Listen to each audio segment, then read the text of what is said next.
tady se můj YouTube kolega Patrik. To tak. A je tady kdo? Psychopat! Yes! Lidi, dneska naplníme košík plnej. Pak nakonec si dáme kamenušky papír, kdo z nás prohraje, tak řekne, že vlastně nemá peníze, takže ho nakoupíme. Něco si dokonce i z toho koupíme. A Krištofa už tady několikrát okradli. Ještě jsem chtěl říct, že jsme řekli, že dneska nebudeme dělat panovi Váchovi radost, že semka půjdeme s košíkem. Ale musím se zmínit, dneska mu pro jednou tu radost uděláme, že si vezmeme košík. Zatím. Jdeme.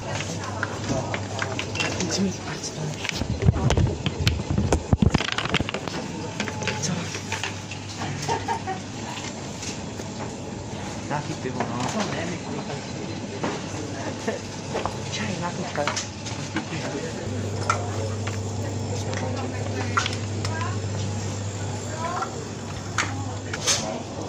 Či to podívej.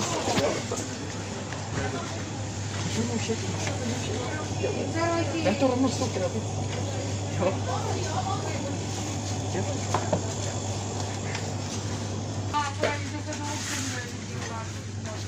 Třeba tady nějaký ty zálik.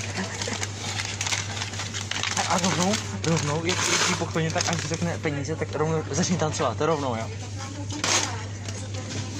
To po vás nebudeme uklízet. Ne, my už tady... No je nábě, já to pak, když tak dáme pár vás, to s vámi vyjde. Ne, ale proč to teda děláte? Proč dáváte zboží do košíku, který pak se znovu musí dávat do regálu, tak nejste na hlavu. Chcete platit, tak kluci, tak to hned okamžitě můžete do regálu. Že to dáme do panu Váchovi, co děláte tady za to byla uklízet nebude. Tak minule. No a my si pak jak si tady uklízíme. A to už si pak ještě jo, a vy se pak děláte blázny. A ještě rodiče by se vás taky mohli... Já si to do toho košíku nadal, tak to z něj hned vytejte. Jo.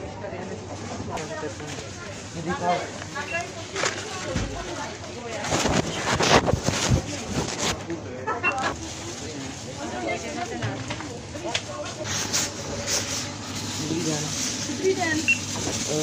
Já si na nějaký peněženku vzala máma, ale on jim ale nestačilo by zatancovat. Je kozáčka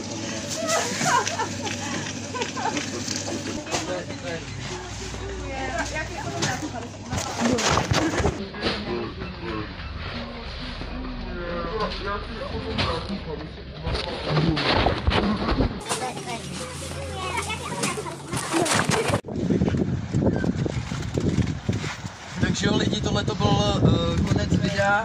Mikuláš si tam nadal nějaké věci, mohli jste vidět i rozhovor, já vám tady dám ty titulky, abyste tomu rozuměli. A zatancoval i dokonce, jo, což je super. Jak se teďka bude s tím košíkem, nevím.